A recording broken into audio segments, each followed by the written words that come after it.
Bueno, muy bien. ¿Qué más tenemos por aprender en palabras de Jesús? Vamos a ir a otro tema el día de hoy y yo quiero que estén conscientes que lo que estamos aprendiendo de Lucas tiene un objetivo. Estamos tomando las enseñanzas así como vienen y no llevan un propósito definido. Si alguien se siente ofendido, bueno, pues es la palabra de Dios, no me voltee a ver a mí. ¿Está de acuerdo?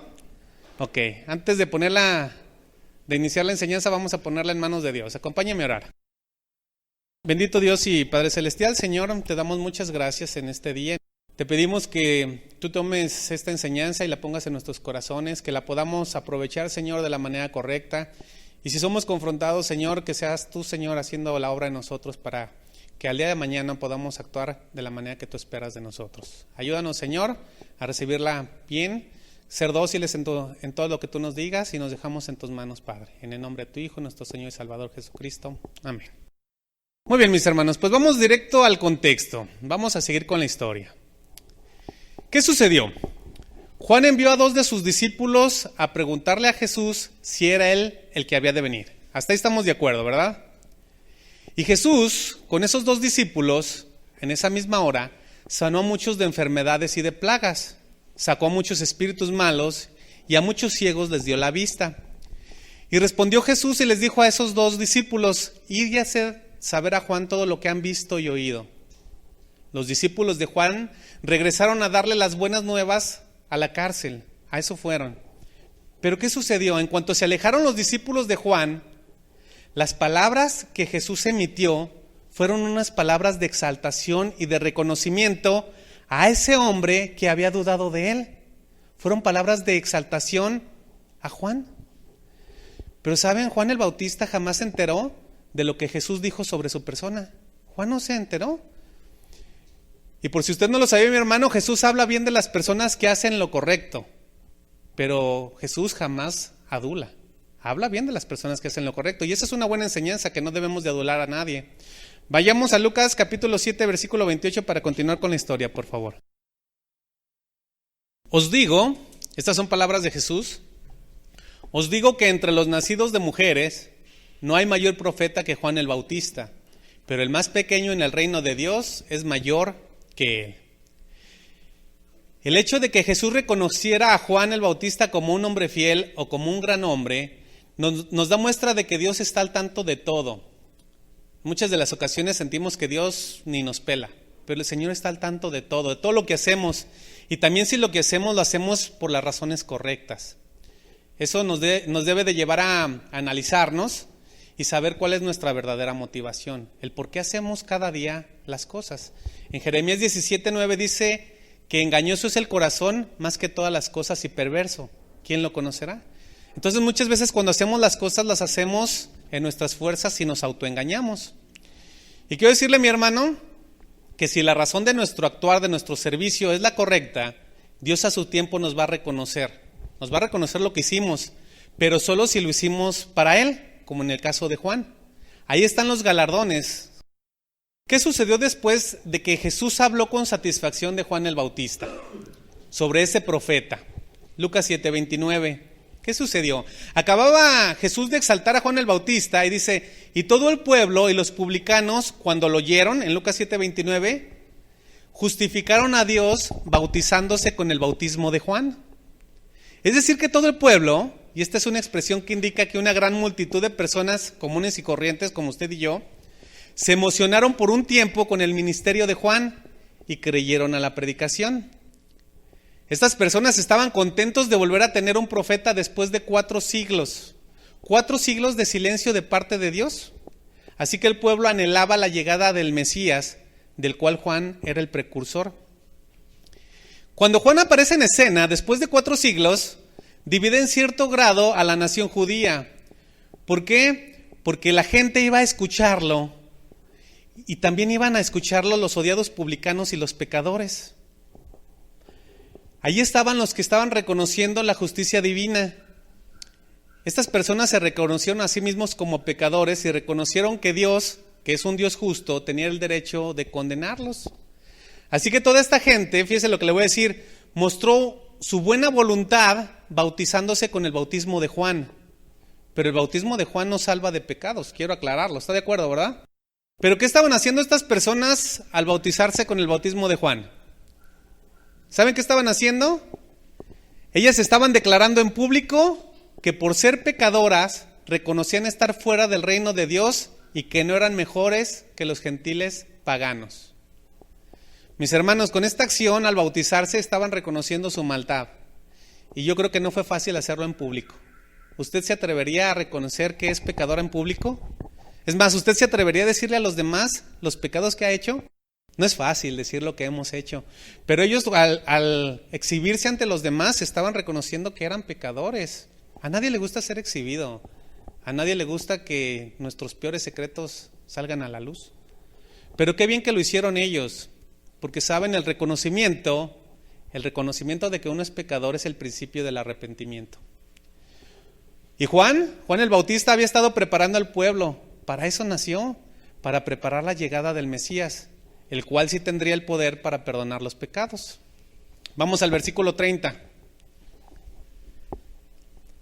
Mas los fariseos y los intérpretes de la ley desecharon los designios de Dios respecto de sí mismos, no siendo bautizados por Juan. ¿Qué podemos ver aquí? Aquí está la élite religiosa, gente vanagloriosa que se autoproclamaban expertos en la ley. Observe qué tipo de personajes eran estos. Estos eran orgullosos, eran fríos, eran religiosos mojigatos que se consideraban espiritualmente superiores a las personas del pueblo. Y ellos no estuvieron dispuestos a reconocer que ellos eran pecadores. Ellos no fueron a bautizarse con Juan. Dijeron, si nosotros estamos limpios, ¿será cierto? Ellos desecharon, lanzaron a la basura lo que dijo el profeta. Pero la realidad es que ellos no estaban desechando al profeta, ellos estaban desechando a Dios. Ellos estaban rechazando a Dios. Y saben, mis hermanos, muchas veces usted y yo hacemos lo mismo. Muchas veces rechazamos a Dios. ¿Se ha preguntado cuándo hacemos esto? Pues cuando tenemos una mala actitud hacia los hermanos, rechazamos a Dios, porque es parte del cuerpo. Su hermano es parte del cuerpo. Cuando hacemos nuestro servicio de manera mezquina, estamos rechazando a Dios.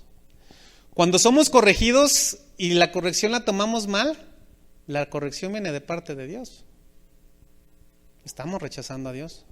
Cuando el consejo bíblico, es decir, la palabra, la minimizamos y decimos, no es para tanto, estamos rechazando a Dios. Y a donde quiero llegar y lo que estamos buscando, que son las palabras de Jesús, vienen a continuación. En palabras de Jesús lo que viene es una parábola complicada y yo espero poder darme a entender. Esta parábola es conocida por algunos como la parábola de los muchachos malcriados. Ponga mucha atención. Lucas capítulo 7, versículo 31. Y dijo el Señor, ¿a qué pues compararé los hombres de esta generación y a qué son semejantes? Semejantes son a los muchachos sentados en la plaza que dan voces unos a otros y dicen, os tocamos flauta y no bailasteis, y os endechamos y no llorasteis. Porque vino el Juan el Bautista que ni comía pan ni bebía vino y decís, demonio tiene. Vino el Hijo del Hombre que come y bebe y decís, este es un hombre comilón y bebedor de vino, amigo de publicanos y de pecadores. Mas la sabiduría es justificada por todos sus hijos. Vean esa parábola. Jesús, después de reconocer a Juan el Bautista como un gran hombre, continuó hablándole a la multitud, compartiéndole enseñanzas. Pero esa multitud era una gente tan rara, era una gente tan extraña, tan voluble, con tantos altibajos en su carácter, que Jesús en cierta forma se puede decir que estaba desesperado y dice, ¿con qué los voy a comparar? Porque este era un gentío que actuaba de maneras tan dispares que en ocasiones aceptaba las cosas y después las rechazaba. Por lo tanto, Jesús decidió hacer una comparación. ¿Con qué los comparo? Y Jesús dirige esta parábola a personas de su sociedad, de ese tiempo, y los compara con niños malcriados. Con esos niños malcriados que se la pasan jugando o haciendo burla de todo. Los compara con gente ingrata, de esa que es imposible satisfacer. ¿Usted conoce a alguien así? ¿Sí conoce a alguien así?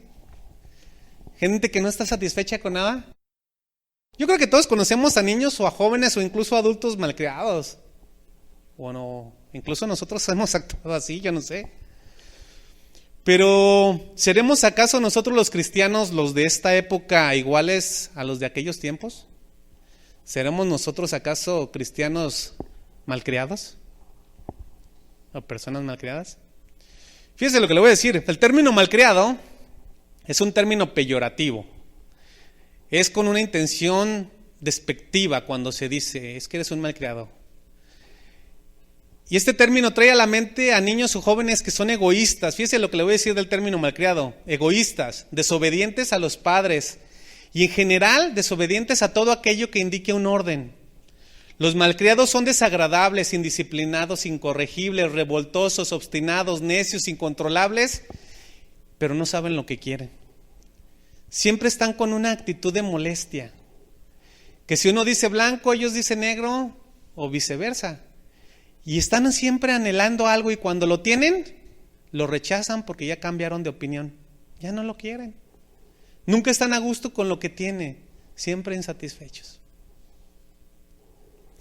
La Biblia describe a los hijos malcriados continuamente, habla de ellos y hay muchos versículos. Voy a mencionar algunos. Por ejemplo, Proverbios 15:5 dice, el necio menosprecia el consejo de su padre. En Proverbios 29:15 dice, la vara y la corrección dan sabiduría, mas el muchacho consentido avergonzará a su madre. Y ven el nivel en el que se encuentra el pecado de la desobediencia a los padres. En Romanos 1:30 dice que son murmuradores, detractores, aborrecedores de Dios, injuriosos, soberbios, altivos, inventores de males y desobedientes a los padres. Así que hijos, tengan cuidado de lo que están haciendo si desobedecen a los padres. Y en 2 de Timoteo dice, 2 de Timoteo 3:2 dice, porque habrá hombres amadores de sí mismos, avaros, vanagloriosos, soberbios, blasfemos, desobedientes a los padres, ingratos e impíos. Y peor aún, en Deuteronomio 27:16 dice, maldito el que deshonrare a su padre y a su madre, y todo el pueblo dirá, amén. Bien, yo creo que ya nos quedó claro el concepto de lo que es un malcriado, ¿verdad? Así que cuando yo utilice la palabra malcriado, usted la puede asociar con vanaglorioso, con soberbio, con revoltoso, con obstinado, con necio. ¿Está de acuerdo? Muy bien, pues vamos a Lucas capítulo 7, versículo 31. Para explicarlo, vamos a tratar de entender aún mejor lo dicho por nuestro Señor Jesucristo. Lucas 7, 31.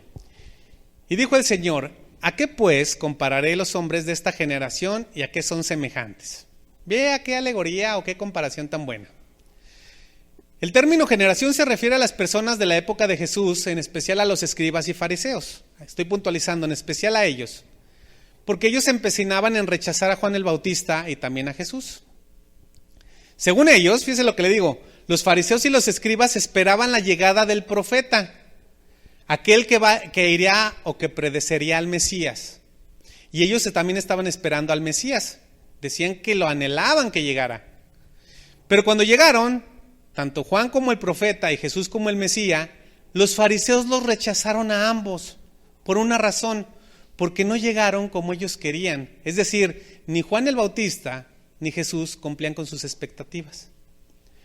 Así que Jesús habló de esta generación como una generación mala, incrédula, perversa, culpable de todos los profetas que habían sido asesinados y además los tachó como la generación malévola y sin fe que lo rechazó a él. Y aunque Jesús está hablando de las personas de aquellos tiempos, este ejemplo aplica también para cualquier generación, también para la nuestra, para cualquier generación incrédula que rechaza el evangelio, la de todos los tiempos. Así que no pierda de vista el siguiente versículo en palabras de Jesús, versículo 32. Aquí está la comparación. Semejantes son a los muchachos sentados en la plaza, que dan voces unos a otros y dicen, os tocamos flauta y no bailasteis, os endechamos y no llorasteis. Miren, esta escena descrita por Jesús es la de unos muchachitos divirtiéndose, jugando entre ellos.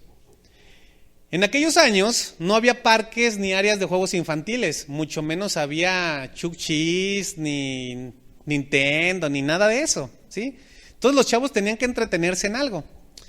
En todas las ciudades o pueblos se contaba con una plaza central, algo pues muy similar a lo que sucede ahora, ¿no? Este era un lugar de reuniones públicas donde había actividades políticas, había actividades en general para eventos fúnebres, para bodas. Y normalmente los eventos fúnebres salían desde la plaza hasta el lugar del entierro. Es decir, que la plaza era el centro o punto de partida. También esa plaza se utilizaba para bodas y en aquellos años las bodas eran eventos muy elaborados.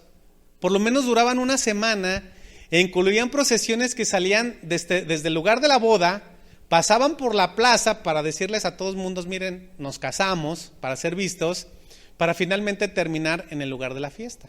¿Qué era la plaza? La plaza era un lugar en común para muchas cosas. Incluso se utilizaba como área de mercado. Pero cuando no estaba siendo usada en ninguna de estas actividades, cuando los adultos no la utilizaban, se convertía en el patio de juego de los muchachos. Por eso Jesús dice, ahí están los muchachos sentados en las plazas. En la alegoría Jesús narra que esos muchachos están tratando de organizar un juego. Ellos están sentados y unos a otros se invitan a jugar. De ahí la expresión se dan voces. Se invitan a jugar, pero algunos se niegan a jugar. Es algo así como si los de la izquierda le dicen a los de la derecha, vamos a jugar boli. Y los de la derecha dicen, ay no, qué aburrido. Bueno, vamos a jugar fut. Ay no, qué aburrido. Vamos a jugar base. Menos. Vamos a jugar. Bueno, los de la derecha no quieren nada. Es decir, los de la derecha no estuvieron a gustos con ningún juego. Esto es solo un ejemplo. Pero esto mismo está pasando en el relato. Unos muchachos ellos están tratando de que otros participaran en el juego de fingir una boda, porque no tenían juegos como ahora. Ellos están intentando divertirse de alguna forma burlándose de una ceremonia pública y les dicen a los otros, os tocamos flauta y no bailaste. Es decir, vengan a bailar, a divertirse, vamos a tocar música con palos, con lo que sea. Pero los otros estaban indiferentes, malhumorados, no querían participar. Ellos estaban haciendo pucheros con cara de enfado y ellos se negaban a estar alegres. Entonces, ¿qué sucede? El grupo de los que quieren jugar le dicen, bola de amargados. Entonces no quieren jugar a las bodas, ya les tocamos flauta y no quieren bailar. Pues vamos a jugar a otro juego, vamos a jugar a que estamos en un funeral, porque ellos copiaban lo que veían, ¿no? Total, la cara de que ya están en un funeral ya la tienen, están todos amargados. De ahí la frase, os endechamos y no llorasteis. Les dicen, vamos a jugar y a burlarnos, de una procesión fúnebre. Ustedes ponen cara de tristeza y frustración y lloran, ¿cómo ven? Pero los del grupo que quería jugar se frustran porque los amargados tampoco quieren jugar a los funerales. No quieren participar con ellos, están actuando como niños malcriados. Pero el ejemplo que pone Jesús, el juego en realidad no es lo importante. Porque en realidad los de la derecha no iban a participar ni en el juego alegre ni en el juego triste. La ilustración está representando a una generación perversa, malcriada, malvada, malhumorada, que no les satisface nada. La representación es de esa que nada les gusta. Y después de la comparación, Jesús mismo la aplica a Juan el Bautista y a él mismo. Lucas capítulo 7, 33. Porque vino Juan el Bautista, que ni comía pan, ni bebía vino, y decís, demonio tiene. Bueno, comer y beber es parte de la vida cotidiana, ¿verdad? Y también de aquellos tiempos. Es parte de la vida social. Pero Juan el Bautista hizo con su forma de vida una condenación a la forma de vida de esos tiempos. Su extraña forma de vivir sobresalía, pues en vez de comer pan, comía chapulines, comía langostas, comía miel silvestre. Juan tomaba agua de los ríos en vez de vino. Juan usaba ropa elegante, él se vestía con piel de camello, imagínense la escena, él se vestía con piel de camello, con un cinto de cuero se amarraba esa piel. Juan vivió en el desierto alejado de todos hasta que llegó el momento de servir. Juan jamás intentó buscar estar mejor. Él tenía voto de nazareo, por lo tanto no bebía vino y se dejaba crecer el pelo. Imagínense qué facha si lo vemos desde nuestros tiempos, ¿no? Pero el ministerio de Juan el Bautista era severo. Él no se tapaba la boca para decir generación de víboras, pecadores. Su forma de decir las cosas era de manera sombría, muy fuerte. Parecía que estaba en un evento fúnebre cuando él estaba advirtiendo sobre el juicio venidero. Su predicación, el evangelio que Juan el Bautista compartía, siempre era de confrontación.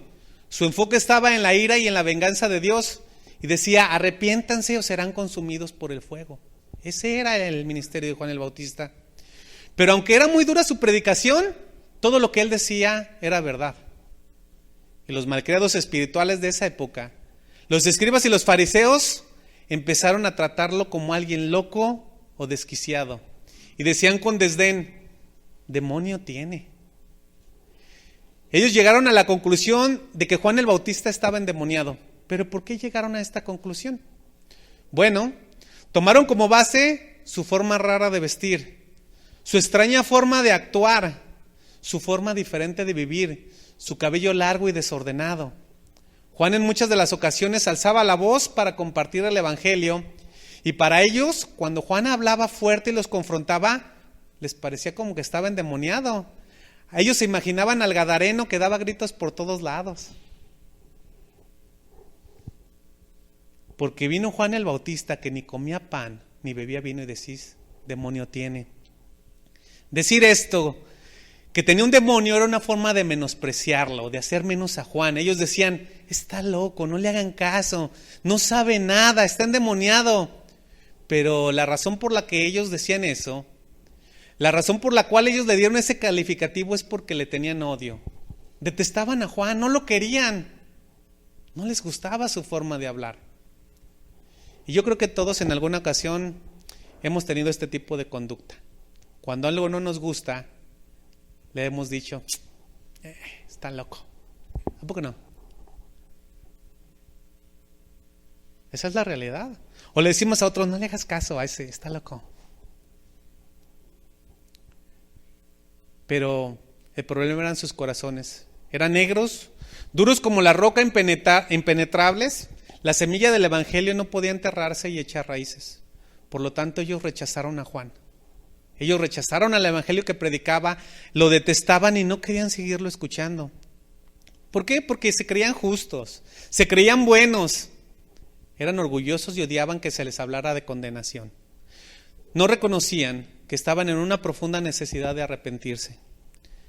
No consideraban la más mínima necesidad de perdón. ¿Y cuántos hay así en la actualidad? ¿Cuántos no reconocen que necesitan ser perdonados por Dios? Es tan grande el orgullo que dicen, yo soy bueno, me voy a ir al cielo con todo y chanclas. ¿En serio? Como analogía, mis hermanos, como comparación, el ministerio de Juan parecía un funeral. Si lo consideramos con lo parco, seco y severo de su forma de ser. A él no le gustaba juntarse con la gente, pero al final de cuentas, Juan, aunque duro, predicó la verdad. Así era este hombre de Dios, era su estilo. Pero los malcriados de la época no quisieron participar con él, lo rechazaron, no quisieron tener nada con él, no quisieron jugar con él. En cambio, Jesús era muy diferente, totalmente diferente a Juan el Bautista. Su ministerio era todo lo contrario, total y diametralmente opuesto al de Juan. Lucas 7, versículo 34. Vino el Hijo del Hombre que come y bebe y decís, este es un hombre comilón y bebedor de vino, amigo de publicanos y de pecadores. Cuando Jesús dice esta frase, inicia con una palabra, Hijo del Hombre, que es una forma de llamarse a él mismo.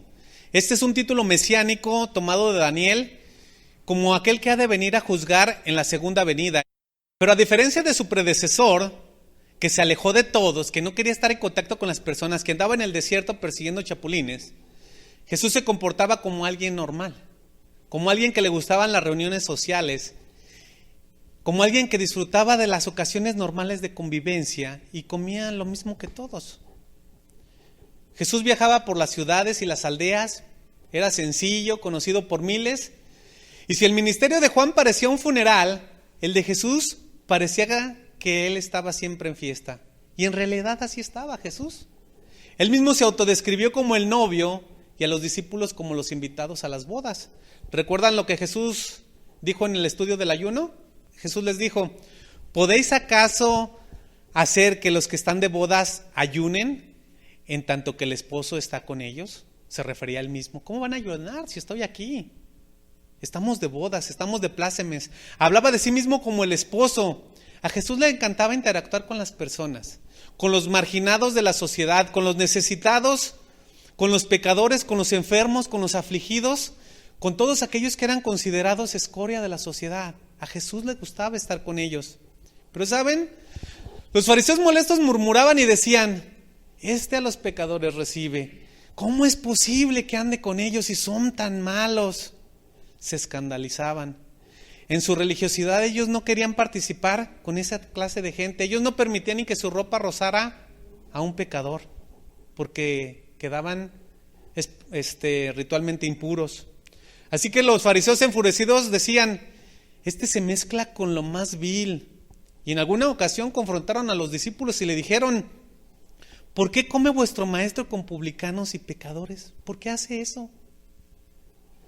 Los escribas y fariseos lo que estaban haciendo era acusar a Jesús de pasárselas en reuniones comiendo de gorra, divirtiéndose, que se la pasaba muy feliz y contento como si anduviera de fiesta.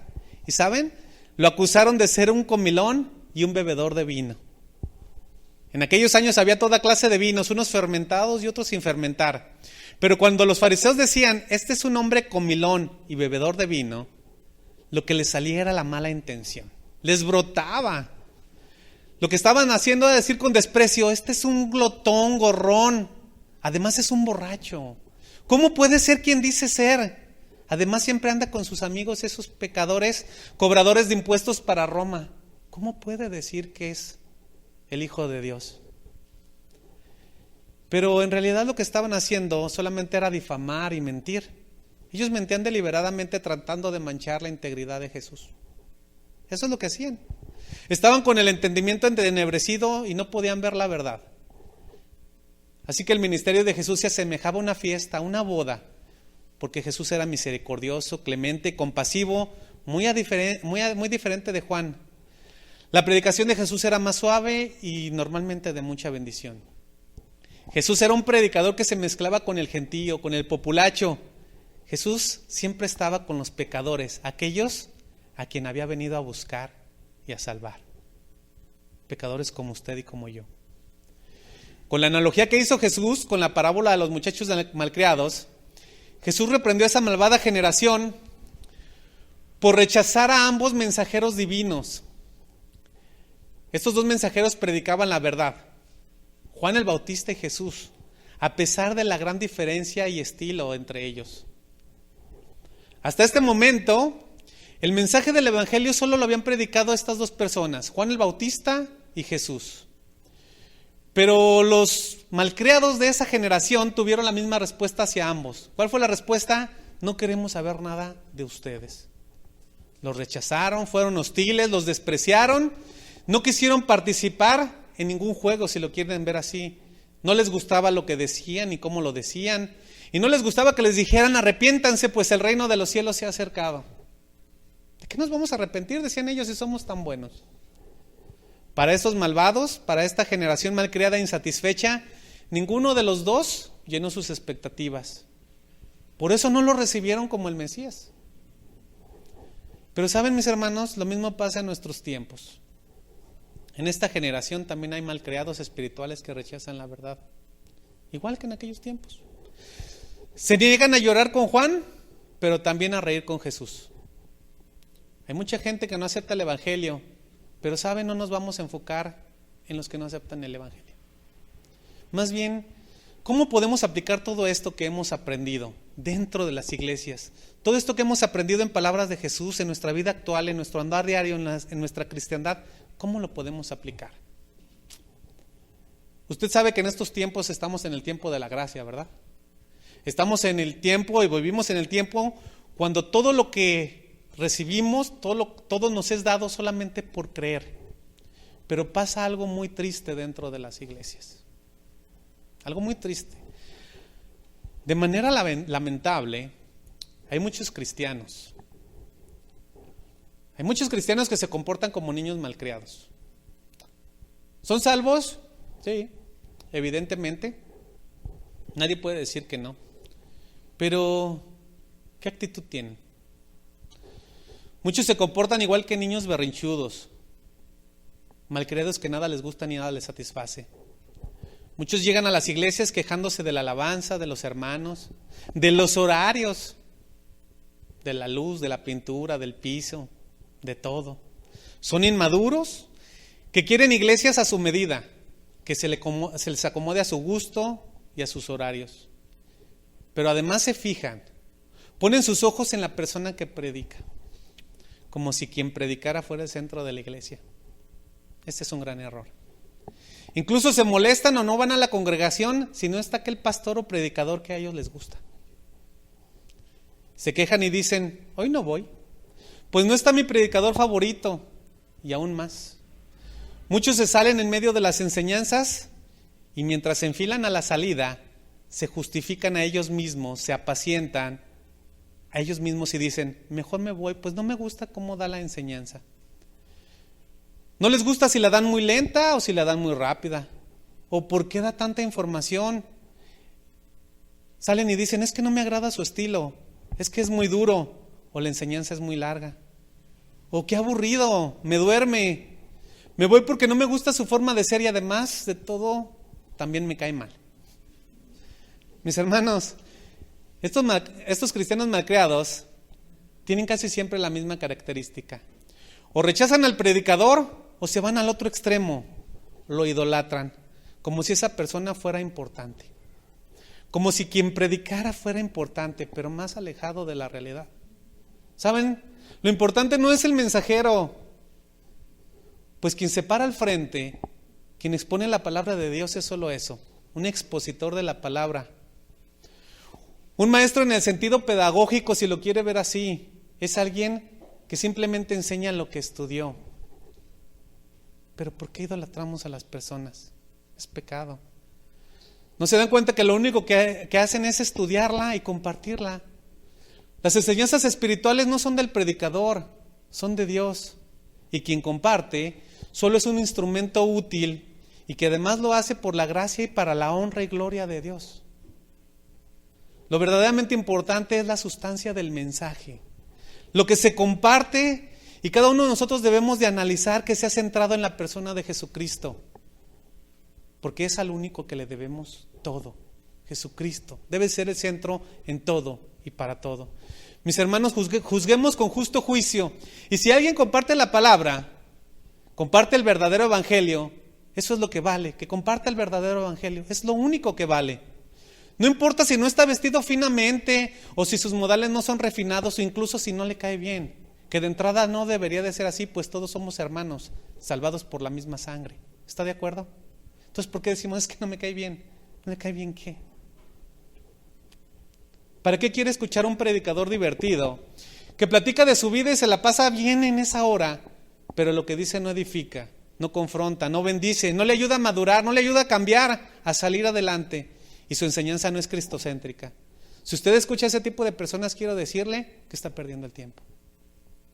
Se está divirtiendo. Pero no es lo importante. Si el Señor nos permite compartir, eso es todo lo que somos, obreros inútiles. Así que tengamos cuidado de no ser malcriados y rechazar. Versículo 35, con esto termino.